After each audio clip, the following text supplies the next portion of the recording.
Zimbabwe के खिलाफ तीसरे टी20 मुकाबले में आया शुभमन गिल और ऋतुराज गायकवाड़ का तूफान रचा इतिहास, तोड़ डाले कई ऐसे रिकॉर्ड्स जो कभी नहीं टूटेंगे। नमस्कार दोस्तों, स्वागत है आपका एक बार फिर हमारे चैनल क्रिकेट स्टार में। दोस्तों टी20 सीरीज़ के तीसरे टी20 मुकाबले में टीम इंडिया की तरफ से ऋतुराज गायकवाड़ और शुभमन गिल ने तूफानी बल्लेबाजी करते हुए टीम इंडिया को एक और मजबूत स्कोर तक पहुंचा दिया। तो दोस्तों हम आपको इन दोनों बल्लेबाजों की बल्लेबाजी का पूरा हाईलाइट वीडियो तो इस वीडियो में बताएंगे, लेकिन दोस्तों उससे पहले आप भी इन दोनों बल्लेबाजों की शानदार बल्लेबाजी को देखकर खुश है तो इस वीडियो को एक लाइक जरूर कर दें। इस वीडियो का लाइक टारगेट हमने रखा है मात्र 100 लाइक। और साथ ही दोस्तों अभी तक आपने चैनल को सब्सक्राइब नहीं किया और चैनल पर नए हैं तो चैनल को सब्सक्राइब करना बिल्कुल भी ना भूलें। साथ ही इन दोनों बल्लेबाजों को 100 में से कितने अंक देंगे हमें कमेंट में जरूर बताएं। तो चलिए दोस्तों सबसे पहले हम बात कर लेते हैं टॉस की। तो दोस्तों आज के इस मुकाबले में सिक्का उछाला सिकंदर रजा ने और गिरा एक बार फिर शुभमन गिल के पक्ष में। उन्होंने टॉस जीतकर पहले बल्लेबाजी का फैसला किया। आज पारी की शुरुआत करने यशस्वी जायसवाल के साथ कप्तान शुभमन गिल उतरे। तो पहले ओवर की तीसरी गेंद पर शुभमन गिल ने ब्रायन बेनेट की गेंद को शानदार तरीके से चौके के लिए बाउंड्री लाइन के पार भेज दिया।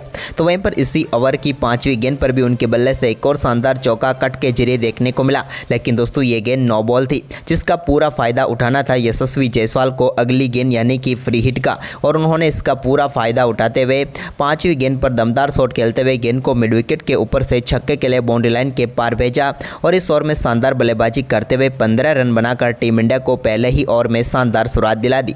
इसके बाद शुभमन गिल भी कहां पीछे रहने वाले थे, उन्होंने दूसरे ओवर की दूसरी गेंद पर मिड विकेट की तरफ एक शानदार चौका जड़कर अपनी पारी का आगाज किया। तो वहीं पर इसी ओवर की पांचवी गेंद पर उन्होंने शानदार तरीके से गेंद को छक्के के लिए बाउंड्री लाइन के पार भेजा बिहाइंड द स्क्वायर और अपना पहला छक्का जड़ दिया। तो वहीं पर दूसरे ओवर की आखिरी गेंद पर भी शुभमन गिल ने स्ट्रेट शॉट खेलते हुए एक और चौका जड़ा, जिसके चलते टीम इंडिया का स्कोर 2 ओवर की समाप्ति के बाद ही 29 रनों तक पहुंच गया। तो वहीं पर तीसरे ओवर में भी दोनों बल्लेबाजों की शानदार बल्लेबाजी जारी रही, जहां पर तीसरे ओवर की पांचवी गेंद पर जायसवाल ने एक पुल शॉट खेलते हुए गेंद को चौके के लिए बाउंड्री लाइन के पार भेजा। तो वहीं पर इसकी अगली ही गेंद पर एक और पुल शॉट उनके बल्ले से निकला। इस बार उनके बल्ले से टॉपेज लगा और सीधे गेंद छक्के के लिए बाउंड्री लाइन के पार चली गई। भारतीय टीम 3 ओवर के बाद ही शानदार तरीके से 45 रनों तक पहुंच गई। इसके बाद तो दोनों बल्लेबाजों का बल्ला चलता रहा। चौथे ओवर में भी शुभमन गिल ने तीसरी गेंद को शानदार तरीके से चौके के लिए भेजा, तो चौथी गेंद उनके बल्ले का टॉपेज लगकर विकेट कीपर और स्लिप के ऊपर से चौके के लिए बाउंड्री लाइन के पार चली गई और भारतीय टीम अब शानदार तरीके से आगे बढ़ रही थी। इसके बाद तो यहां पर चौकों की संख्या आगे भी चलती रही, लेकिन दोस्तों पावर प्ले की समाप्ति के बाद चौकों के लिए थोड़ा इंतजार जरूर करना पड़ा। 8वें ओवर की तीसरी गेंद पर यशस्वी जायसवाल ने एक और शानदार चौका स्वीपर कवर की तरफ चढ़ दिया चतारा की गेंद पर, लेकिन इसके बाद दोस्तों यहां पर 9वें ओवर की पहली गेंद पर वो रिवर्स स्वीप शॉट खेलना चाहते थे, लेकिन यहां पर बैकवर्ड पॉइंट पर शानदार कैच पकड़ा ब्रायन बेनेट ने और भारतीय टीम को पहला झटका लगा। यशस्वी जायसवाल इस मुकाबले में अच्छी बल्लेबाजी कर रहे थे, लेकिन आखिरकार 27 गेंदों पर 36 रन बनाकर वो भी पेविलियन लौटे। इसके बाद पिछले मुकाबले के हीरो अभिषेक शर्मा उतरे, लेकिन आज वो ज़्यादा कुछ खास नहीं कर पाए और 11वें ओवर की तीसरी गेंद पर अभिषेक शर्मा भी अपना कैच मुरुमानी को थमा बैठे और सिकंदर रजा का वो भी शिकार बने। उन्होंने 9 गेंदों का सामना किया और 10 रन बनाए, जिसमें एक चौका शामिल था। लेकिन इसके बाद 12वें ओवर की चौथी गेंद पर शुभमन गिल ने एक और शानदार शॉट खेला और इस बार फ्लैट चौका गेंद स्ट्रेट बाउंड्री लाइन के पार उन्होंने भेज दिया, लेकिन शुभमन गिल के बल्ले से काफ़ी देर से छक्का नहीं आया था, लेकिन ये इंतजार भी खत्म हुआ 13वें ओवर की दूसरी गेंद पर, जब उन्होंने शानदार तरीके से स्लो स्वीप के जरिए गेंद को छक्के के लिए बाउंड्री लाइन के पार भेज दिया मिड विकेट के ऊपर से। तो वहीं पर इसी ओवर की चौथी गेंद पर भी ऋतुराज गायकवाड़ ने भी दमदार शॉट खेलते हुए गेंद को एक बार फिर से बाउंड्री लाइन के पार भेजा और इस बार लॉन्ग ऑन के ऊपर से उन्होंने शानदार छक्का जड़ दिया। यानी कि दोनों बल्लेबाजों ने शानदार बल्लेबाजी जारी रखी और इस ओवर की आखिरी गेंद पर भी एक और चौका ऋतुराज गायकवाड़ ने जड़ा।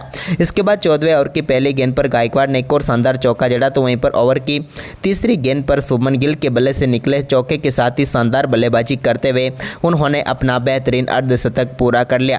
कप्तान के उम्मीद थी जैसा ही उन्होंने परफॉर्मेंस भी करके दिखाया। तो वहीं पर दोस्तों 15वें ओवर की दूसरी गेंद पर भी एक और शानदार चौका यहां पर ऋतुराज गायकवाड़ ने जड़ा। इसके बाद तो शानदार परफॉर्मेंस जारी रहा। इसी बीच 17वां ओवर डालने आए सिकंदर रजा को टारगेट किया शुभमन गिल ने और दूसरी गेंद पर एक और स्लो स्वीप के जरिए गेंद को छक्के के लिए बाउंड्री लाइन के पार भेज दिया मिड विकेट के ऊपर से। तो वहीं पर इसी ओवर में ऋतुराज गायकवाड़ ने भी एक और बड़ा शॉट खेला और इस बार स्टेट बाउंड्री को टारगेट करते हुए उन्होंने सामने की तरफ एक और शानदार छक्का जड़ दिया। ये शानदार ऋतुराज गायकवाड़ के बल्ले से निकला हुआ बेहतरीन छक्का था। लेकिन इसके बाद दोस्तों यहाँ पर 18वें ओवर की 5वीं गेंद पर शुभमन गिल एक और बड़ा शॉट खेलना चाहते थे, लेकिन इस बार गेंद मिड ऑफ पर सीधे खड़े सिकंदर रजा के हाथ में चली गई और मुजरबानी ने एक और सफलता जिम्बाब्वे की टीम को दिला दी। यहाँ पर 49 गेंदों पर 67 रन बनाकर शुभमन गिल पेविलियन लौटे।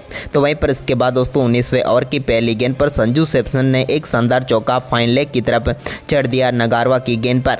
तो वहीं पर इसी ओवर की 5वीं गेंद पर ऋतुराज गायकवाड़ ने एक फुल टॉस गेंद को शानदार तरीके से लॉन्ग ऑन के ऊपर से छक्के के लिए बाउंड्री लाइन के पार भेज दिया। तो वहीं पर ओवर की आखिरी गेंद पर भी ऋतुराज गायकवाड़ ने शानदार खेल दिखाया और गेंद को सफल करते हुए चौके के लिए बाउंड्री लाइन के पार भेजा। बल्ले का फेस खोला और गेंद को चौके के लिए उन्होंने बाउंड्री लाइन के पार भेज दिया। लेकिन इसके बाद 20वें ओवर की चौथी गेंद पर ऋतुराज गायकवाड़ भी अपना के स्वीपर कवर पर खड़े मदेवर को थमा बैठे और इस मुकाबले में 28 गेंदों पर 49 रनों की शानदार पारी खेलकर पेविलियन लौटे। लेकिन ऋतुराज गायकवाड़ इस मुकाबले में अर्धशतक से सिर्फ 1 रन से चूक गए। इसके बाद दोस्तों यहाँ पर 20वें ओवर की आखिरी गेंद पर निकले संजू सैमसन के बल्ले से चौके के साथ ही टीम इंडिया ने 20 ओवर में 182 रन बनाए। शुभमन गिल और ऋतुराज गायकवाड़ की दमदार बल्लेबाजी दोस्तों आपको कैसी लगी, आप हमें कमेंट बॉक्स में जरूर बताएं। वहीं पर दोस्तों इस वीडियो को अपने दोस्तों के साथ ज़्यादा से ज़्यादा शेयर जरूर करें। धन्यवाद।